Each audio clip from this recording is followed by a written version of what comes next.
Meet and discuss meeting of the Ambridge Area School District was held on Wednesday, June 12, 2019. The meeting is being held to go over the agenda for the regular monthly board meeting that will be held on Wednesday, June 19, 2019 at 7 p.m. at the High School Media Center. Please rise for the flag salute. I pledge allegiance to the flag of the United States of America and to the republic for which it stands, one nation, under God, indivisible, with liberty and justice for all. Public videotaping. The purpose of videotaping a meeting is for public information.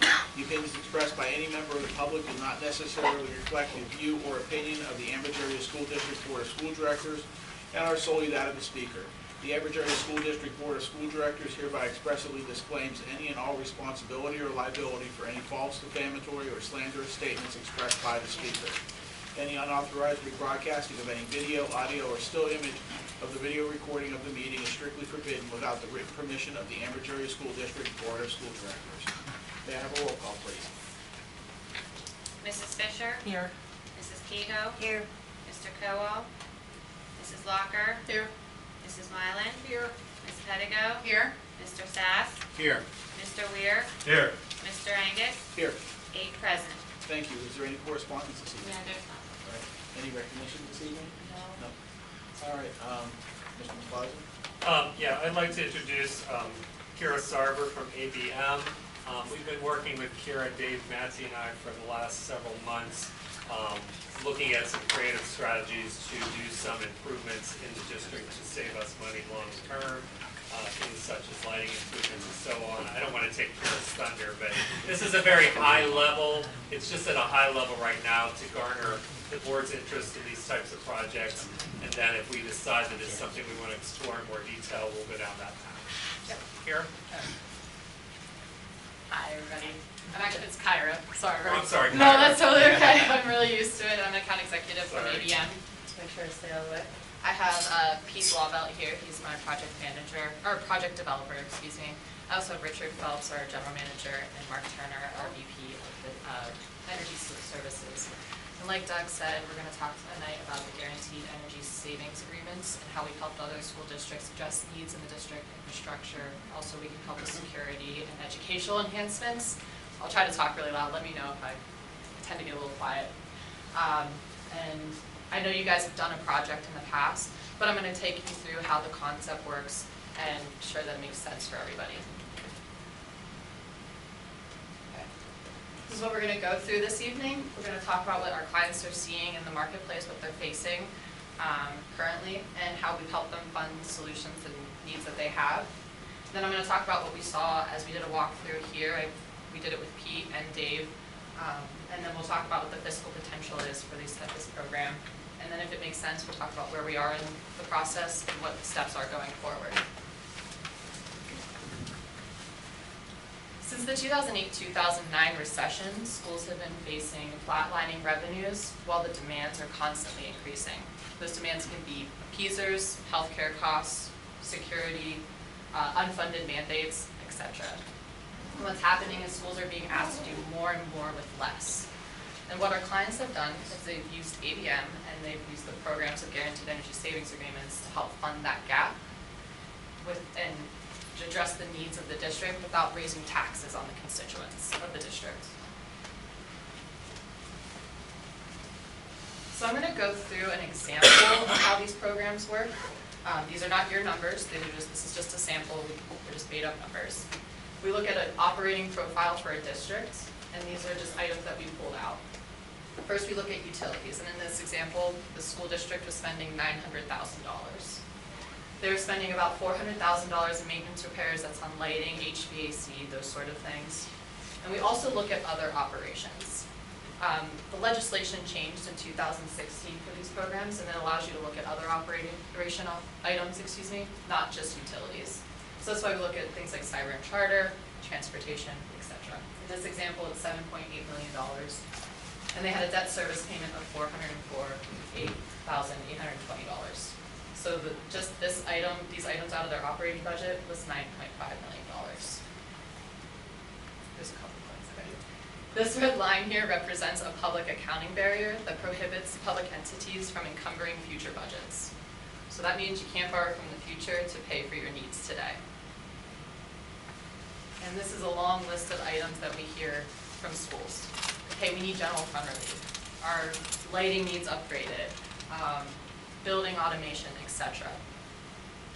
Now, not all of these, but some of these items, these improvements, come with inherent savings. So when implemented, they can drive savings to the bottom line, which is represented here. So if you upgrade the lighting and HVAC, those sort of things, you can see savings in utilities. In this example, there was a savings of $224,000. Maintenance and repairs, you're not throwing good money at bad anymore, so there's a savings of $50,000. In other operations, in this example, what we've learned from our clients is that if you were to cut a bus run, let's say, that could be a savings of $50,000 annually, and you can put those towards the programs. And we look at the debt service payments. If there's an opportunity to refinance a loan, you could pledge money towards the program, and that can be used as well. In this example is $15,900. So the total savings annually was $340,200.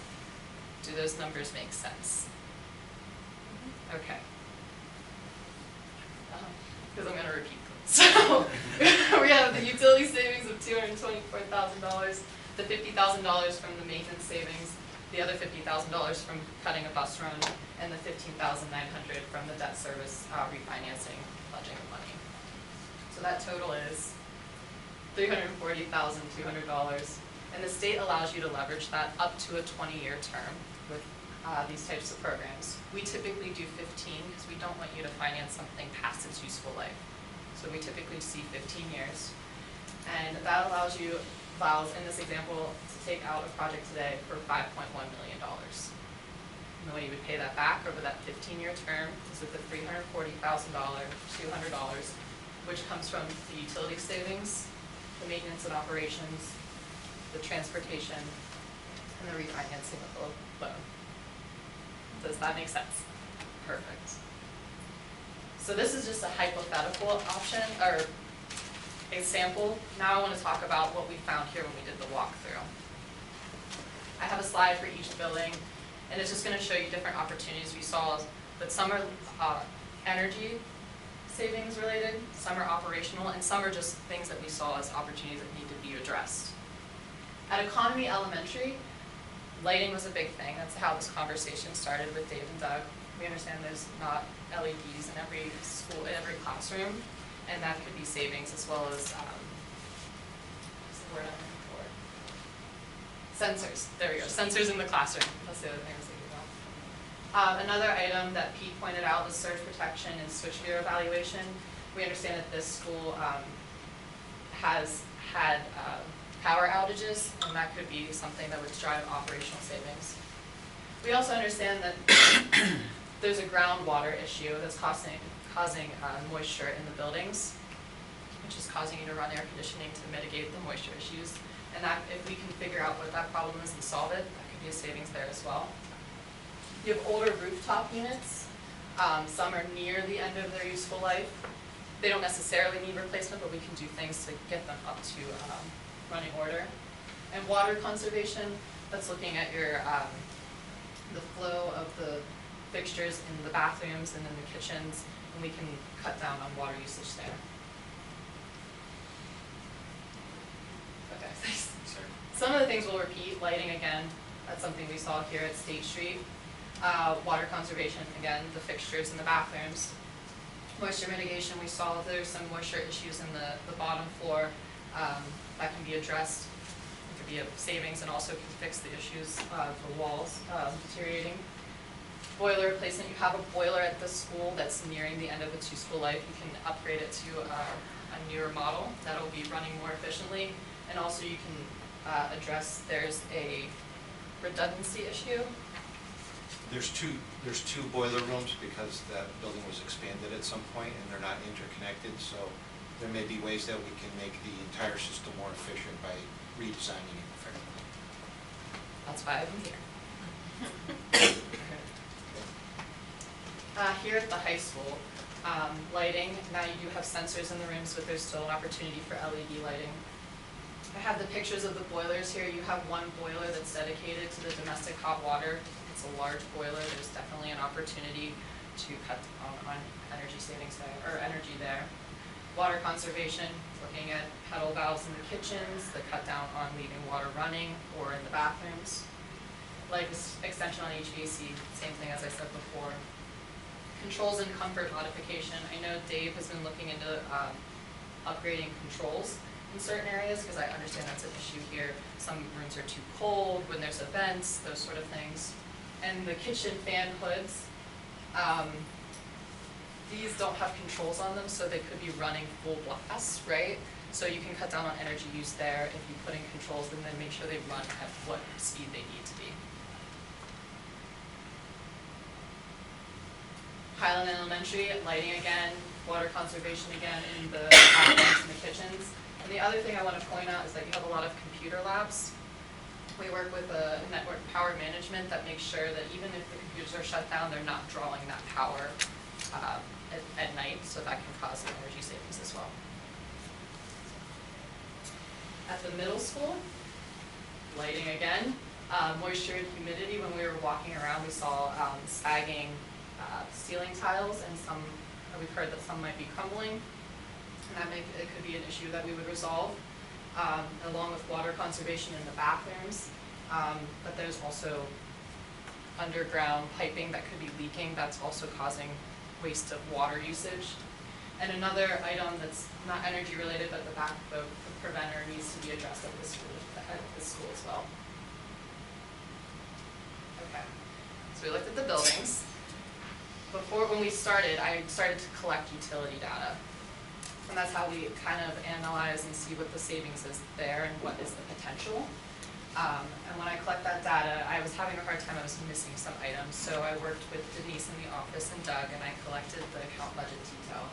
And that's where I came up with these numbers that show what you guys are spending per building and utility costs. So you have the building, the gross square footage, the annual utility cost, and this shows what is being spent per square foot. Typically, we see most schools are spending anywhere from 80 cents to $1.20 per square foot, depending on what's happening in the building. Elementaries tend to be on the lower end, and then high schools tend to be on the higher end of $1.20, especially when you have all these activities. I was shocked to see how many cars there were in the parking lot tonight, but they tend to be on the higher end.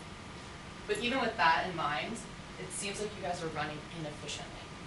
I mean, you're up in the $2.16 in some schools, $1.99. So there's definitely an opportunity for savings there. I know that I'm not going to cut your spend in half. So I went with a pretty low number of 27% savings annually. And just with that alone, that's an annual savings of $282,311 on just utilities. Does that make sense? Okay. Oh, question. Question. You're saying that's how much money we're going to save.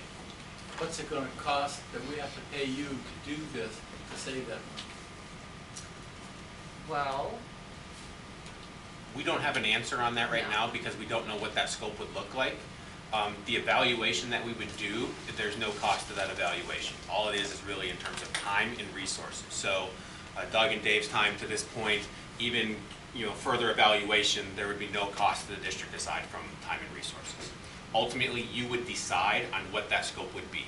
So you would have the ability to, with a number of different measures by building, with the investment per measure as well as the savings that each measure would generate, you would be able to pick and choose what those measures would be that you would ultimately implement in your program. When might we see such a thing? We will show you that coming up shortly. we're going to talk about that shortly. Where we are in the process, right? Yeah, you're right. Thank you, right? We'll get to that in a minute. And the other thing I wanted to point out here is that this $1,047,312 is the total of the buildings that we looked at. Your annual utility showing is $1.1 million. I understand you have other buildings that are still, you're spending utilities on, possibly looking to close those. Those are opportunities for savings as well. Yes. So like that pie chart earlier we showed you with the different savings, I have the $282,032 for just the utilities. And these question marks here I have is because I haven't done a deep analysis with Doug on what you're spending in your budget. So we don't know what other funding sources there could be with this project, so I didn't want to just throw a number in there. So right now we're just going to look at the utility savings. So if you were to leverage that over that 15-year term that I talked about earlier, that means today you could possibly put a program in for $4.2 million to implement, to update lighting, update the HVAC equipment, or address other needs of the school district. Does that make sense? Our fees would be tied into that figure, Okay. right? So that wouldn't be anything on top of that. Our fees have to be covered by the energy and operational savings that are driven by making these improvements. So it has to be at least budget neutral, but most of our clients these days are looking for general fund relief, so they tend to be budget positive for you. Here are examples of other items that our clients have used these programs to address. Like I said, the aging infrastructure, combating rising utility costs. You don't want to keep spending your money towards the utility companies. Another item is investing in the classroom.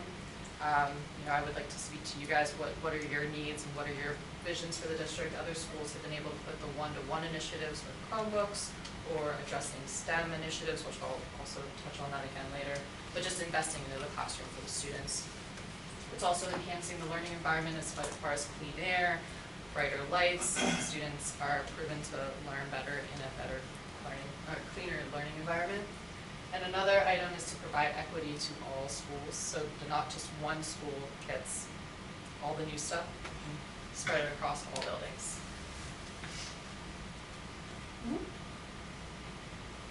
As a part of these programs, when we're putting them together, we build what we call the capital volatility analysis tool. And what we do is we take an inventory of the assets of the district, and that can be your HVAC equipment, lighting, it could be the desks, it could be the chairs, whatever you feel is necessary, and we give it a grade.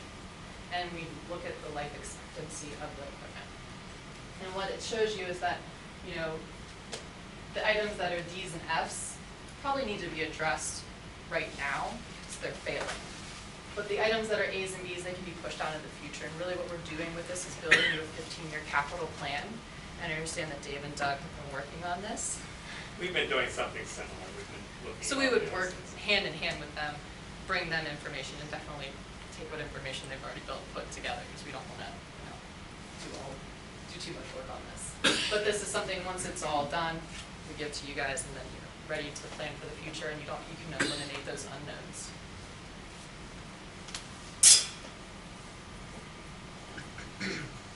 Another item that we focus on at ABM is that we understand that this is a learning environment. It's about the education for the students. So we've partnered with an organization called Small Labs, and we donate one of these as a part of the projects. And what it is it's a, if you want it, if you don't want it, you don't have to take it. But what it is it's a STEM focused learning environment. It has projectors on the screen, just kind of like this projector.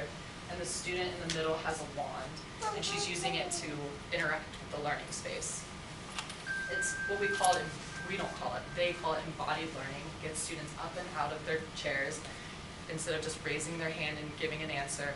It gets all the students collaborating. You can see the kids around the outside.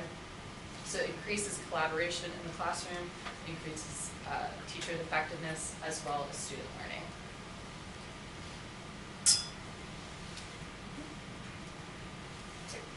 I have one Oh, question sure. about this. Sorry. So, incorporated into the plan is one of those. How much approximately do those cost? I believe they're around $15,000 a piece to install. Some clients ask to have them in every single elementary school, some clients look to have them in a middle school. It really is up to you in terms of where you would want it installed. Thank you. You can also develop your own course material for it. Thank you. It's a very flexible system. It comes with access to basically a database of all sorts of different curriculum, if you will, that's computerized and part of that program. But you can also create your own.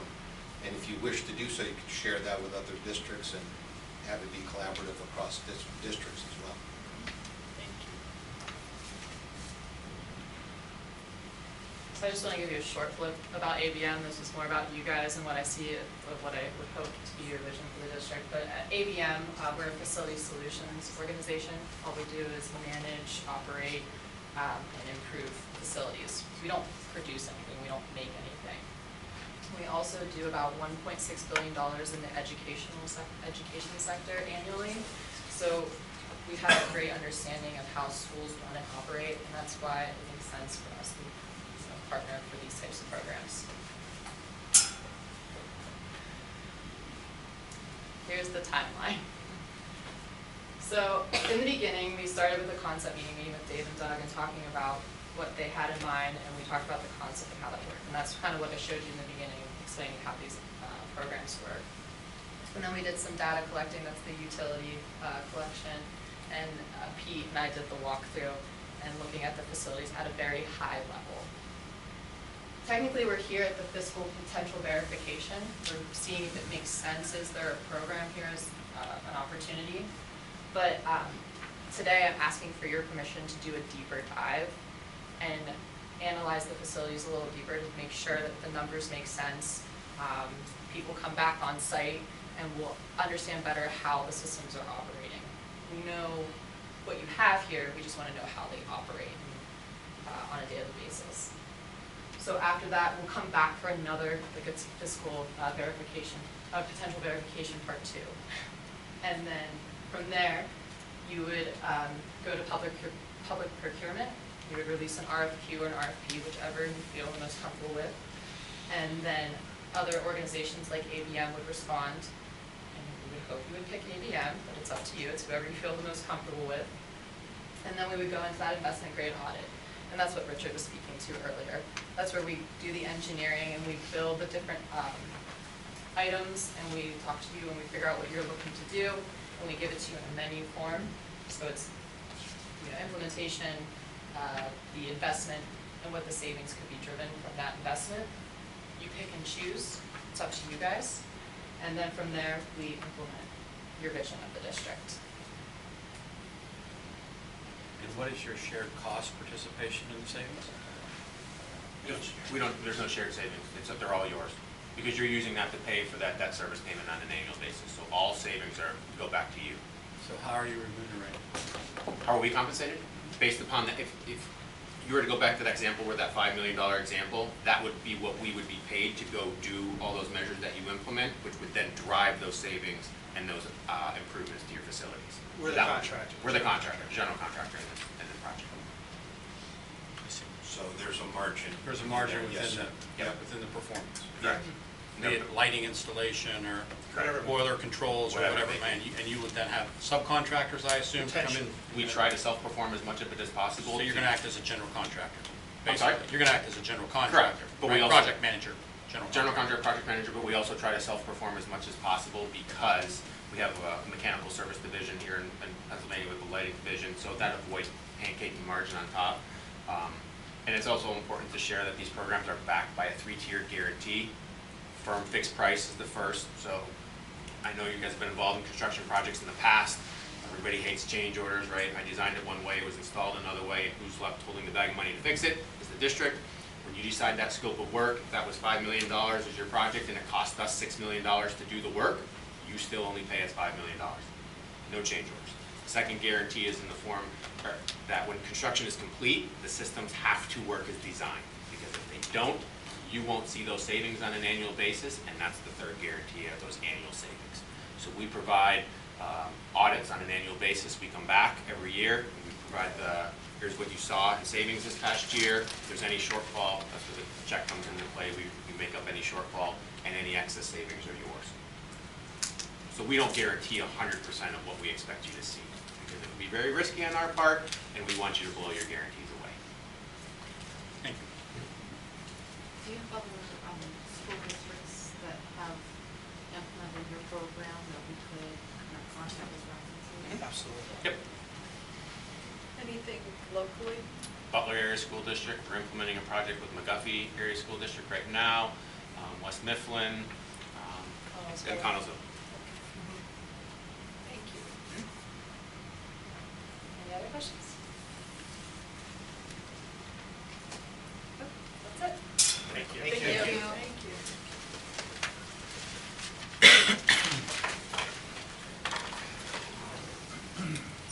At this time, we'll proceed with the agenda. Next up is public comment regarding agenda items only.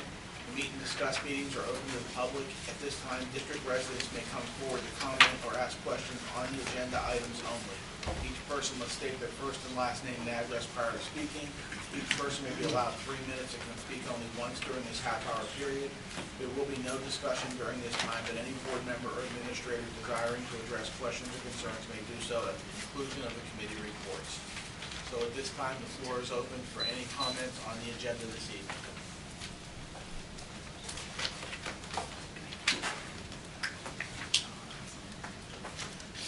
Not seeing any comments, we'll go forward with the committee reports. First up would be Education and Technology. Mrs. Pettigrew. Oh, I'm sorry.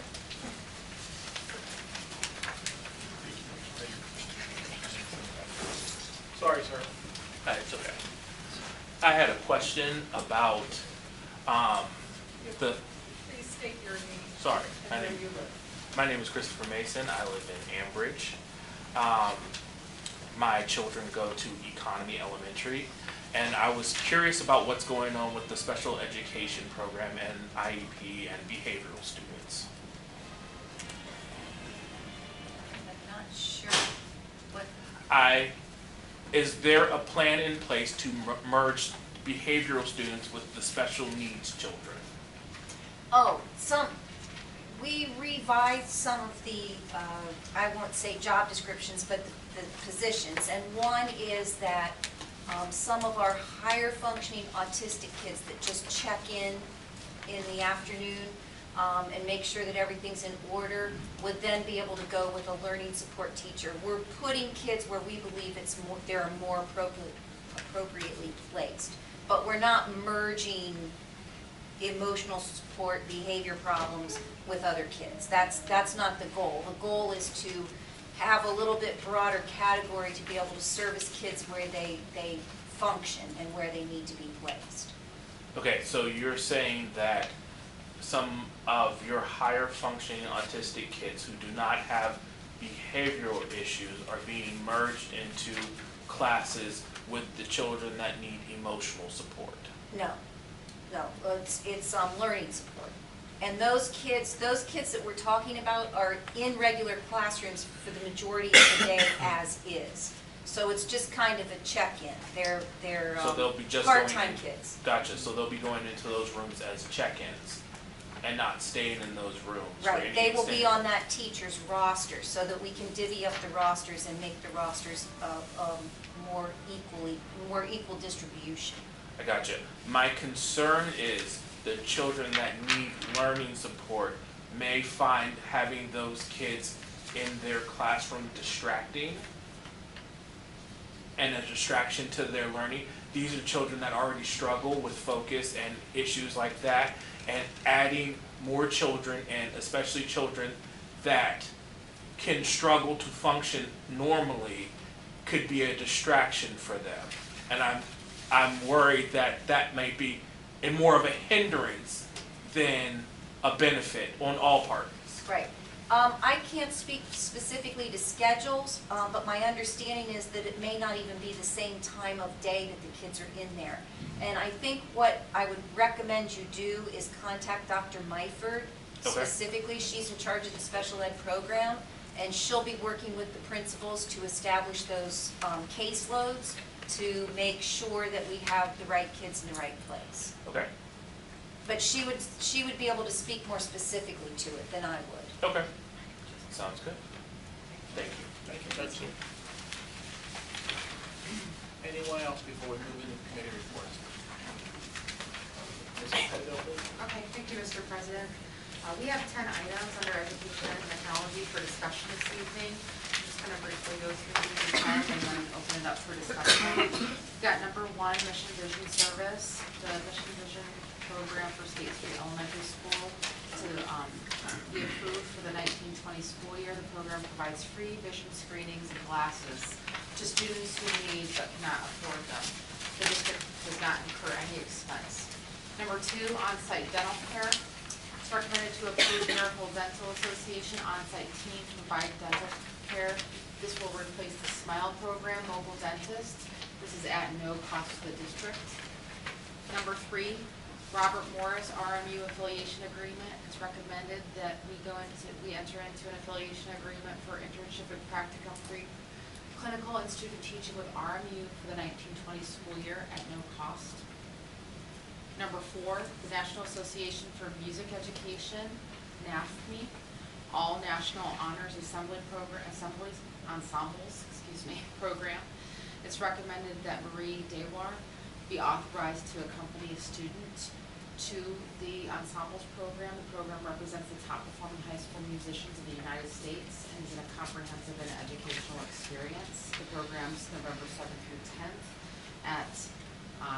in Orlando, Florida. The student will be reimbursed as per board policy 240, 50% of travel or $250 per student, whichever is less, for a maximum total of $3,000.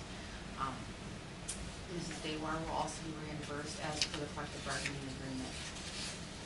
Number 5, back to school. The first day of the school year, 1920 for students, is Tuesday, August 27th. The instructional day start and end times are 8:35 to 3:05 for elementary, 7:25 to 2:20 for middle school, and for high school, 7:30 to 2:26. I have a question. Have any of these changed from this current? No, the change is down below. Okay. Okay. So teachers return on Friday, August 23rd. A point of information, the teachers' start and end times will be 7:50 to 3:25 for elementary, 7:20 to 2:55, or 7:10 to 2:45 for the middle school if they have an additional assignment. We're still working this out with the Okay. union. I wasn't able to talk to Michelle today, Okay. Or, and then high school, 7:25 to 3 p.m. Number 6, the Meadows Psychiatric Center recommended to approve a letter of agreement with the Meadows Psychiatric Center in order to ensure cooperative agreements and to facilitate continuity of care when serving individuals enrolled in the Ambridge Area School District for 1920 and 2021 school year. $67 per day for educational services offered by a Pennsylvania certified teacher Monday through Friday while the student is placed at the Meadows. Number 7 is student discipline. It's recommended to ratify discipline agreement 18-1938 relevant to a high school student effective May 22nd. Number 8, Learn Well Services Agreement. It's recommended to approve an agreement with Learn Well Services to provide the district with academic tutoring services during the 1920 school year. Number 9, BBIU 18-19 Special Education Programs and Services.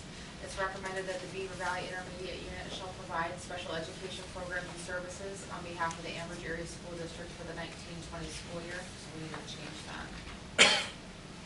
And the number part. Okay. And then number 10, Special Education Leadership Academy. It's recommended that Dr. Lee Myford attend the Special Education Leadership Academy in Bedford Springs, Pennsylvania from July 22nd through July 25th. All expenses will be paid as per board policy 331. Do we have any discussion on any of the items? I should have went one at a time. Okay, if there's no discussion, then we'll move on to the finance and budget. Thank you, Mr. Cahill. Mr. Sass? Thank you.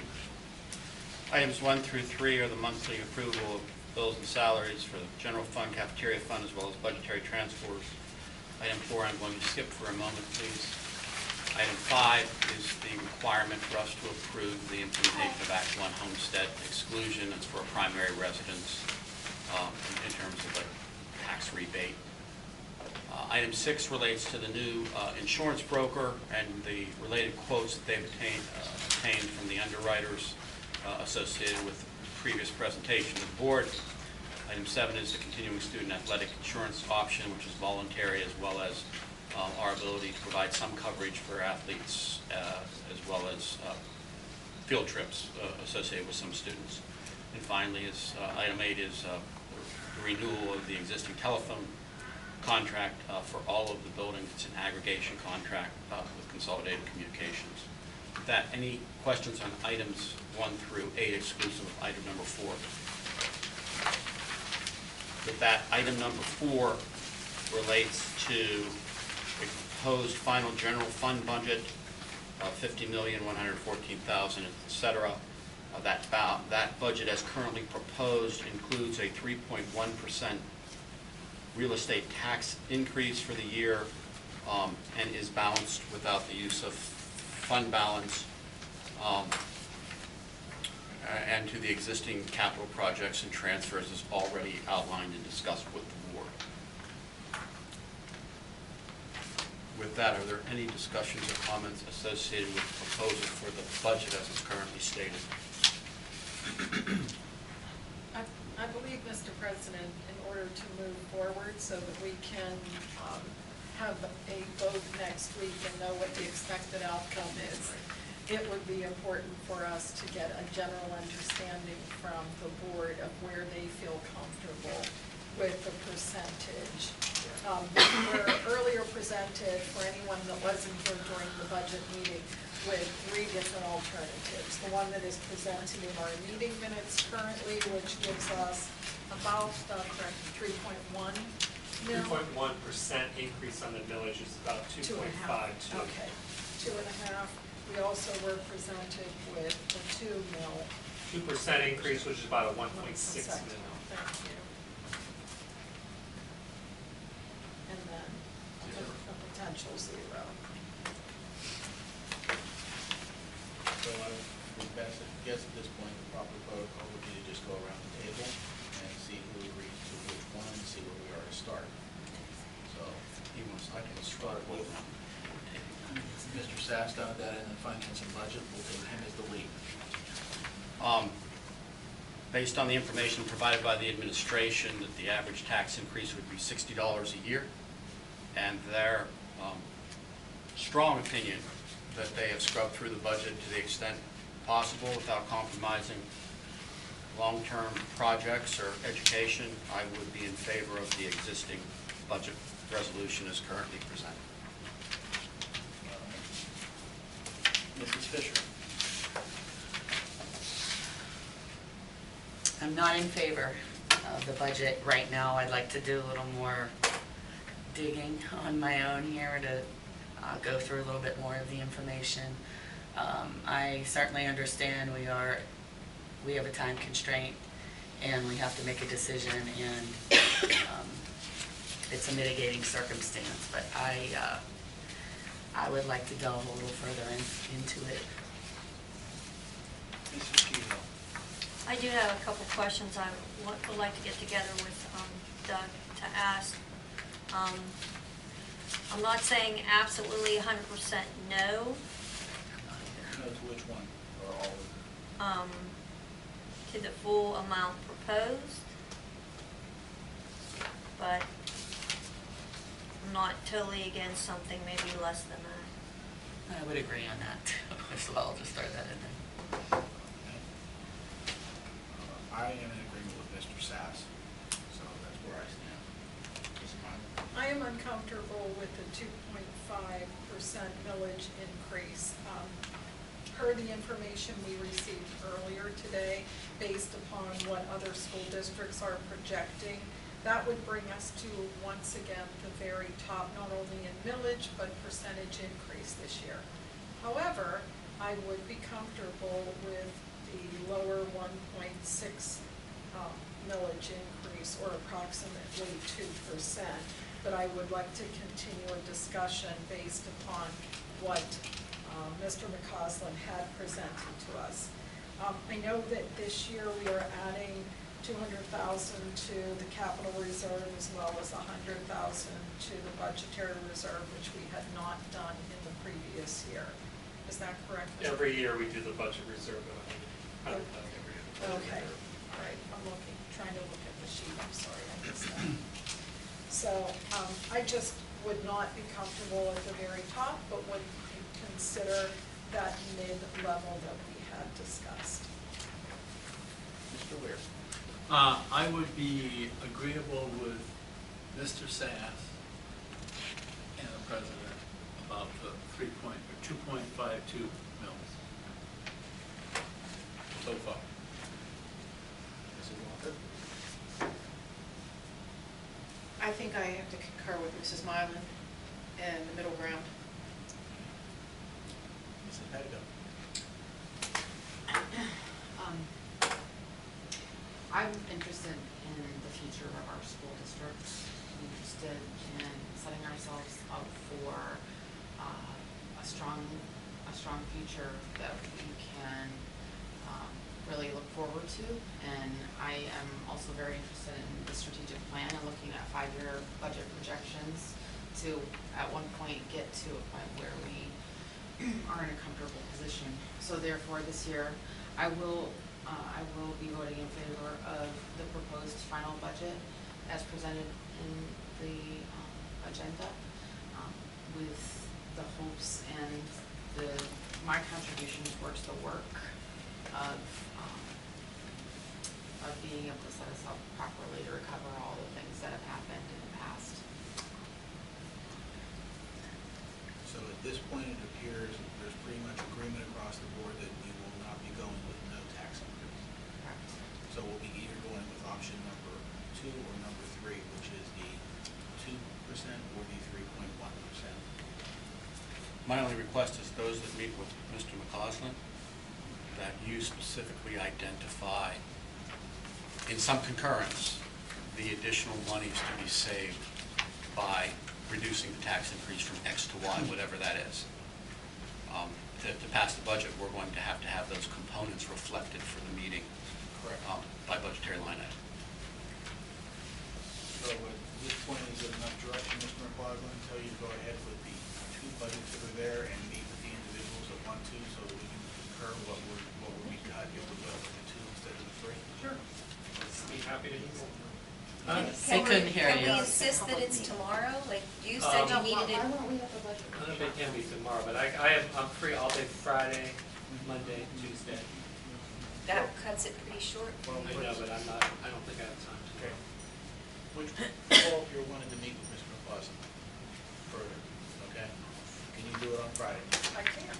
Anyone down this end of the I'll table? have to let you know, but if I can't make it, with my son's situation out, I will be there, Doug, if I can. Okay. Yeah, just shoot me an I email when will, you want to come yeah. in, I'll be happy. What's planning for Friday, other than fairness to Doug, to give him enough time to have it ready for Wednesday? Okay, so please try to have your meetings and your questions to Doug by Friday. Okay? All right. We'll continue on. Mr. Cowell is not here tonight for Building and Grounds, so Mrs. Fisher, would you do? Sure. We have one point of information this evening for Building and Grounds. The high school bridge project is scheduled to begin Monday, June 17, 2019. Anticipated finish date is August 17th. People entering the high school will be directed to the 2 entrances on Dust Avenue. Handicap parking will still be available. Any questions? People will know for the lunch program. They People won't be don't- able to get over the bridge. It's all Right. gonna be blocked off. And down below it's blocked off, the steps are blocked off. We have Um, signs. Yeah, that's gonna be fenced off Yeah, okay. on the top and the bottom. Nobody will be able to get underneath the bridge, nobody will be able to get But to she the asked bridge. Will there be signs? Could we Yeah, put it on the they'll put website? something on the sidewalk directing what the entrance to the school will be. Yeah, absolutely. We'll Okay, even thank be locking you. the doors from the inside, so you can't get out. Oh, Where is the entrance structure there? That's Avenue, where it was before the bridge came, I was told. The first set of doors On the side there. on Dust Avenue. So they'll be able to use the parking lot. You have to enter through the field house entrance, so the parking lot will still be open, because we have a lot of events going on throughout the summer, so we can't take that away. That's why we agreed to block the turnaround with fencing. They're gonna mobilize in that area and keep their materials in that area, so it's not taking up any more parking places. So if we park in handicap, we just get out and walk toward Dust, turn the corner in that first door. Left and another left. We can still Right. drive out the regular route. It's original. You'll have to go out the way you normally go now, and you have to come in that way now. Oh, come Over in. by the field house. Oh, come in there, okay. Athletic, Mrs. Fisher again? Yes, another point of information. Congratulations to our boys volleyball team who finished the season with a 17-4 record. The boys were defeated in the PIAA semifinal round 3-1 to Meadville. Thank you. Public relations, Mrs. Mylan, please. I have one point of information. A reminder to parents that there is still time to register for kindergarten. Please contact Kathy Hopkins at the high school. Free kindergarten camp will be offered to those who register August 5th through August 8th and August 12th through August 15th from 9 a.m. to 12:30 p.m. at State Street Elementary. All right, thank you. Steering and rules, Mrs. Kehoe, please. Okay, item number 1 is policy 132, alternative education program. It is a third reading, and it is to provide alternative education programs for students. Is there any questions on that one? Item number 2 is policy 123, interscholastic athletics, also a third reading. It is to recognize the value of a program of interscholastic athletes as an integral part of the total school experience for all district students and as a conduit for community involvement. Is there any questions on that one? Why is that a policy? What is it?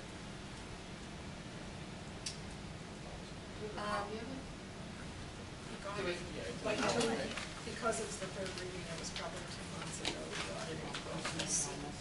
Do I have it, June? That's fair, I just was curious, it's wrong, a statement on a policy. Want that Yeah. one? I can email it to you. Okay, item number 3 is policy 150, Title I, comparability of services. It is an update, and it is to ensure all students receive a quality education. Is there any questions on that one? Item number 4, policy 220, student expression / distribution and posting of materials. Also a third reading, and it is up to update a prior policy to address student expression in general and distribution and posting of materials that are not part of the school district-sponsored activities. Any questions? Item number 5 is policy 335, family and medical leave. It is to update the policy, and it is to provide eligible administrative, professional, and support employees with unpaid leaves of absence in accordance with the Family Medical Leave Act, herein referred to as FMLA. Is there any questions on that one? That is all I have. All right, and legislative? Nothing this evening. Thank you. Before we adjourn, just briefly accept our apologies for being slightly tardy this evening. We had a lot to discuss, and we still have a lot more to discuss, so we will be adjourning the public meeting and going back into executive session. Could I have the sunshine law, please?